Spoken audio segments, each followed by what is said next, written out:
നമസ്കാരം. എല്ലാവർക്കും വൃന്ദ ആസ്ട്രോളജിയിലേക്ക് സ്വാഗതം. ഞാൻ ഈ വീഡിയോയിൽ 2025 വൃശ്ചികം രാശിക്കാരായ വിശാഖം, കാൽ, അനിഴം, തൃക്കേട്ട നക്ഷത്രക്കാർക്ക് എങ്ങനെയായിരിക്കുമെന്നാണ്. ആദ്യം തന്നെ പ്രധാനപ്പെട്ട ഗ്രഹങ്ങളുടെയൊക്കെ സ്ഥിതി പറയാം. ശനി വർഷത്തിൻ്റെ ആരംഭത്തിൽ നിങ്ങളുടെ 4-ാം ഭാവത്തിലാണ്. മാർച്ച് 29, 2025 ശനി നിങ്ങളുടെ 5-ാം ഭാവത്തിലേക്ക് രാശി മാറും. 5-ലുള്ള ശനി നിങ്ങൾക്ക് ശനിദോഷമില്ല. അതുകൊണ്ട് തന്നെ നിങ്ങൾക്ക് ഉണ്ടായിരുന്ന കണ്ടക ശനിദോഷം മുഴുവനായിട്ട് മാറിക്കിട്ടും. ശനിയുടെ പോസിറ്റീവ് ഫലം കിട്ടാൻ തുടങ്ങും.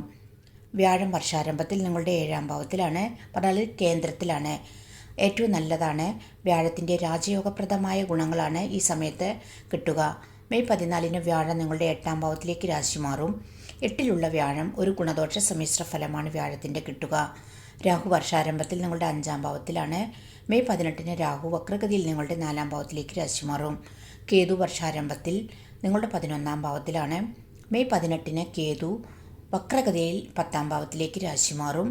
മറ്റെല്ലാ ഗ്രഹങ്ങളും ഇടയ്ക്കിടയ്ക്ക് രാശി മാറിക്കൊണ്ടിരിക്കും.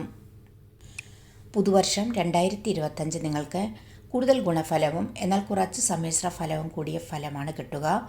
മാർച്ച് 29 നിങ്ങൾക്കുണ്ടായിരുന്ന കണ്ടകശനി ദോഷം മാറുന്നതോടെ നിങ്ങൾക്കുണ്ടായിരുന്ന തടസ്സങ്ങളും പ്രശ്നങ്ങളെയൊക്കെ അതിജീവിച്ച് മുന്നേറാനും ജീവിത വിജയം നേടാനും നിങ്ങൾക്ക് 2025 സാധിക്കും. വിദ്യാർത്ഥികൾക്ക് 2025 കഠിന പ്രയത്നത്തോടുകൂടെ ഉന്നത വിജയം നേടാൻ സാധിക്കും. പുതിയത് പഠിക്കാൻ, അതുപോലെ റിസർച്ച് ചെയ്യാൻ, ഉന്നത പഠനത്തിന്, വിദേശ പഠനത്തിനൊക്കെ ആഗ്രഹിക്കുന്ന വിദ്യാർത്ഥികൾക്കൊക്കെ അനുകൂലമാണ്. എല്ലാ കാര്യത്തിലും ഒരു ചെറിയ കൺഫ്യൂസ് സ്വഭാവം ഉണ്ടാകും. അതുകൊണ്ട് തന്നെ നല്ല കോൺഫിഡൻറ്റോടെ എല്ലാ കാര്യത്തോടെ മുന്നോട്ട് പോകുന്നത് ഏറ്റവും നല്ലതാണ്. തൊഴിൽപരമായി 2025 നിങ്ങൾക്ക് നല്ല പുതിയ തൊഴിലവസരങ്ങൾ കിട്ടും.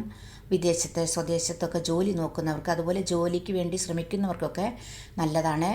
മെയ് 14 ശേഷം നിങ്ങൾക്ക് നല്ല മാറ്റങ്ങളുണ്ടാകും. തീരുമാനങ്ങൾ എടുക്കുമ്പോൾ, അതുപോലെ ജോലി മാറുമ്പോഴൊക്കെ ശ്രദ്ധിക്കണം. വിദേശ ജോലി കിട്ടാൻ, അതുപോലെ ട്രാൻസ്ഫർ കിട്ടാനൊക്കെ 2025 അനുകൂലമാണ്. ബിസിനസ് പരമായി 2025 നിങ്ങൾക്ക് ബിസിനസ്സിൽ നല്ല അഭിവൃദ്ധി ഉണ്ടാകും.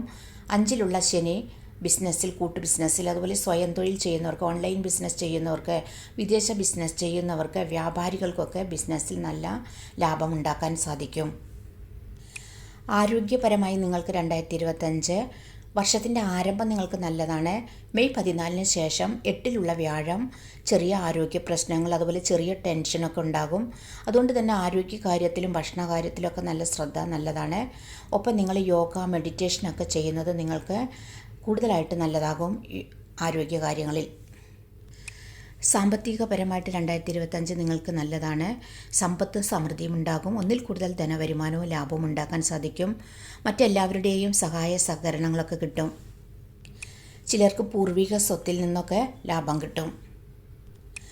വീട് വയ്ക്കാൻ, വസ്തു വാങ്ങാൻ, അതുപോലെ തന്നെ വീട് പുതുക്കി പണിയാൻ, വീട് മൂടി പിടിപ്പിക്കാനൊക്കെ ആഗ്രഹിക്കുന്നവർക്ക് അനുകൂലമാണ്. വീട്, വസ്തു, വാഹന ഭാഗ്യം ഉണ്ടാകും. അതുപോലെ വിവാഹം നടക്കാൻ, പുനർവിവാഹം നടക്കാൻ, നല്ല വിവാഹാലോചനകൾ കിട്ടാനൊക്കെ അനുകൂലമായ വർഷമാണ്. ദാമ്പത്യപരമായിട്ട് നിങ്ങൾക്ക് എപ്പോഴത്തെ പോലെ ആയിരിക്കും.